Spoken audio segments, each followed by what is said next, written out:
Assalamualaikum warahmatullahi wabarakatuh. Kenalkan, nama saya Muhammad Lizar dari NIM 1401550038 dengan mata kuliah Data Warehouse. Ini saya akan mempresentasikan analisis dan perancangan Data Warehouse di PT Citra Kreasi Makmur. Yang pertama, latar belakang masalahnya. Pada lingkungan bisnis global yang berkembang pesat dewasa ini, banyak perusahaan yang menyadari bahwa informasi yang tepat dan berguna dapat menjadi kunci untuk meraih sukses dalam kompetisi dunia bisnis. Untuk dapat menghadapi persaingan bisnis global, perusahaan harus dapat dengan cepat menggunakan data yang ada, baik historis maupun geografis. Oleh karena itu, saat ini telah berkembang konsep baru dan tools yang penting yang dapat memberikan solusi terhadap kebutuhan penyediaan data dan informasi bagi eksekutif dalam perusahaan. Teknologi baru tersebut dikenal dengan data warehouse. Data warehouse dapat membantu eksekutif dalam mengambil keputusan secara cermat, cepat, dan akurat. Selain itu, data warehouse menyediakan tampilan yang user-friendly kepada pengguna PT Citra Kreasi Makmur yang beralamat Jalan Daan Mogot nomor 111 Jakarta Barat, adalah perusahaan yang memproduksi barang-barang elektronik seperti blender, coffee maker, dan lain-lain. Yang selanjutnya, untuk permasalahan, perusahaan tersebut mempunyai bagian yang bekerja sama dalam menjalankan kegiatan perusahaan, seperti bagian akuntansi, keuangan, pemasaran, promosi, penjualan, produksi, gudang, dan HRD. Perusahaan itu mempunyai banyak bagian dengan jumlah data yang banyak. Dengan banyaknya data tersebut, maka terdapat kesulitan dalam menghasilkan informasi yang tepat dan berguna bagi eksekutif perusahaan. Perusahaan tersebut dalam mengambil keputusan yang cepat, cermat, dan akurat. Selain itu, eksekutif perusahaan juga mengalami kesulitan dalam memperoleh informasi berdasarkan perspektif atau pandangan yang dibutuhkan. Berdasarkan hal tersebut, dilakukan analisis terhadap sistem dan dirancang data warehouse yang dapat menangani masalah yang ada. Dalam melakukan analisis dan perancangan data warehouse yang berhubungan dengan kegiatan pemasaran dan penjualan, serta persediaan PT Citra Kreasi Makmur sebelumnya, dilakukan penelitian terlebih dahulu pada bagian tersebut belum melakukan rancangan yang ingin diimplementasikan, sehingga fokus perancangan data warehouse ini adalah pada bidang pemasaran dan persediaan produk yang ada pada PT Citra Kreasi Makmur. Tujuan penelitian ini adalah menganalisis dan merancang suatu manajemen database modern yang memungkinkan pengaksesan data secara cepat dan memperoleh informasi yang dapat menunjang proses pengambilan keputusan, menghasilkan aplikasi yang dapat membuat perusahaan dan pengguna data warehouse. Yang selanjutnya adalah analisis fungsi bisnis menggunakan data flow diagram. Pada bagian pelanggan akan melakukan pembayaran, order, dan retur atau pengembalian. Yang kemudian dari inputan sistem akan menghasilkan faktur, surat jalan, surat tagihan, nota retur, dan promosi. Untuk bagian gudang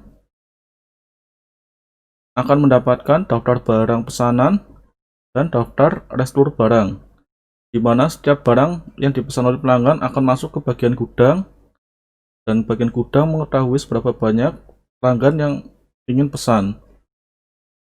Kemudian pada bagian daftar retur barang, jika terjadi kesalahan atau komplain oleh pelanggan yang ingin mengembalikan barang kepada gudang. Kemudian pada bagian keuangan akan menerima laporan penjualan barang, di mana semua pembelian oleh pelanggan akan diketahui oleh bagian keuangan. Kemudian di bagian pemasaran, di mana di bagian pemasaran akan memberikan input pada sistem, yaitu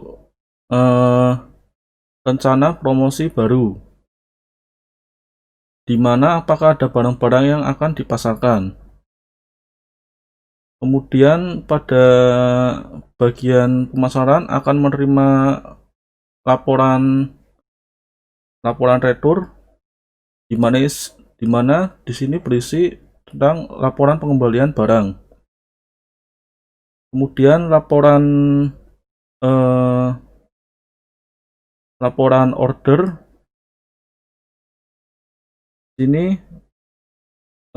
bagian pemasaran mengetahui barang yang dipesan pelanggan. Yang kemudian di laporan promosi, di sini berisi barang-barang yang akan dipromosikan nanti. Kemudian di laporan penjualan, seberapa banyak barang yang laku dipromosikan kepada pelanggan. Jelaskan tentang skema bintang. Namun sebelumnya, saya akan menjelaskan apa itu tabel fakta dan tabel dimensi, karena tabel fakta dan tabel dimensi akan digunakan pada proses perancangan skema bintang. Yang pertama, tabel fakta. Tabel fakta adalah tabel yang umumnya mengandung sesuatu yang dapat diukur, seperti harga, jumlah barang, dan sebagainya. Tabel fakta juga merupakan kumpulan origin key dari primary key yang terdapat pada masing-masing dimensi. Tabel fakta juga mengandung data historis. Sedangkan tabel dimensi adalah tabel yang berisi data detail yang menjelaskan origin key yang terdapat pada tabel. Atribut-atribut yang terdapat pada tabel dimensi secara berjenjang untuk memudahkan proses query. Pada tabel fakta penjualan terdapat ID waktu yang diambil dari tabel dimensi waktu, dan ID wilayah yang diambil dari dimensi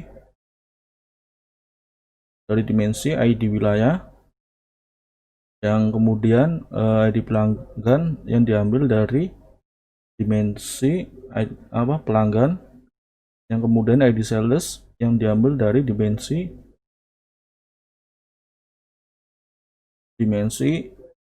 sales, kemudian ID produk yang diambil dari dimensi produk. Yang selanjutnya fakta pengiriman.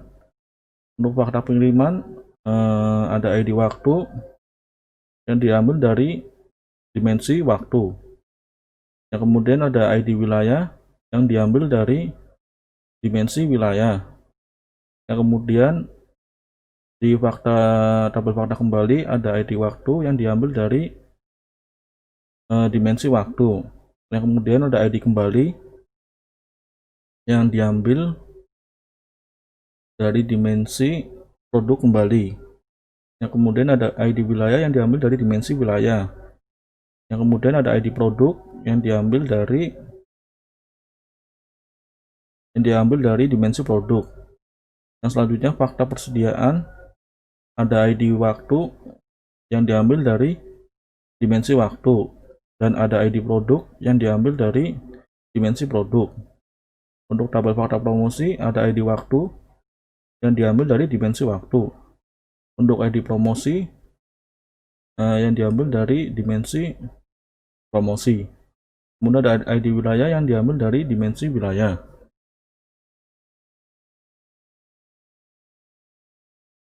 Yang selanjutnya itu penutup. Berdasarkan hasil analisis dalam penelitian yang dilakukan pada Citra Kreasi Makmur, dapat ditarik beberapa kesimpulan sebagai berikut. Perusahaan memerlukan sebuah database yang dapat menampung jumlah data yang banyak, baik data yang bersifat historis maupun data sekarang, sehingga dalam pengaksesannya lebih mudah dan tidak mengganggu kegiatan operasional, terutama dalam menghasilkan informasi yang diinginkan oleh eksekutif perusahaan. Perancangan data warehouse diawali dengan menganalisis aktivitas bisnis. Sekian presentasi dari saya. Wassalamualaikum warahmatullahi wabarakatuh.